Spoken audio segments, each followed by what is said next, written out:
monti, su per i monti che noi saremo. Le note di una canzone simbolo degli alpini e le voci del coro Ana di Preganziol. La settimana che porta alla Dunata di Trento è cominciata e dalla Marca le prime penne nere sono già partite.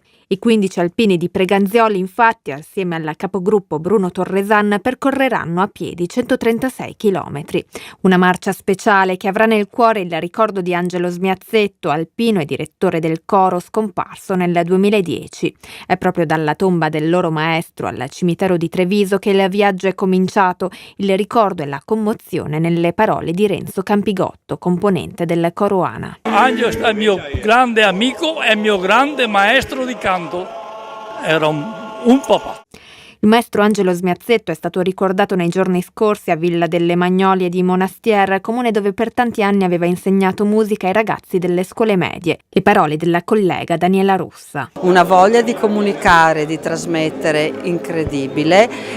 È stato un punto di riferimento per qualsiasi ragazzo, adulto. Commovente è stato il momento in cui il coro ha intonato Maggio, un brano che seppur recente parla del mese per eccellenza delle adunate. Maggio è anche il mese della scomparsa di Angelo Smiazzetto. Nelle parole di Francesca Gallo, attuale direttrice del coro, il ricordo di quei giorni è l'ultimo saluto del compianto maestro quando nel letto di ospedale volle incontrare e rassicurare a modo suo gli alpini in partenza per la Dunata di Bergamo. C'era il coro presente e dice: dai qua, così mi sentirsi si pronti per andare in adunata, e li ha fatti cantare tutti dentro questa stanza riempito proprio con questo suono e così. E questo brano è un brano composto di recente da un compositore friulano, però per noi è un po' questo punto di ritrovo nazionale e oggi anche questo ricordo ad Angelo che a maggio ci ha lasciato, quindi maggio.